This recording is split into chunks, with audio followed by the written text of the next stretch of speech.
from the book of Jonah chapter 1.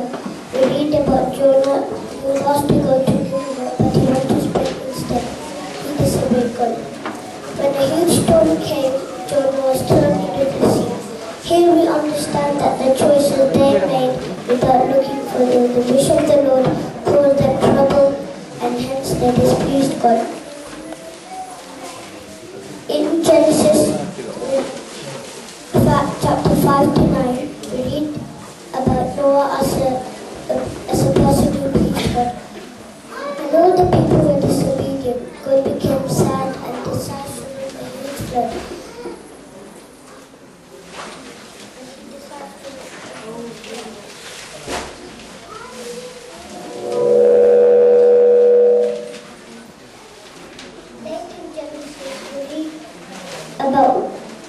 We read about Abraham as an obedient person.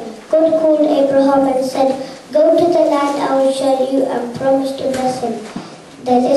He listened and obeyed, and the Lord led him throughout. In the New Testament, we read that when Jesus chose disciples, he asked them to follow him. They listened, obeyed, and trusted him. So here from these we understand that obedience is rewarding. So, when we make choices, it is important to think whatever pleases God. When we please God, things turn out to be good for us. In the book of Romans chapter 8 verses 28, again we read that for those who love God, that is, for those who are called according to his purpose, all things are working together for good.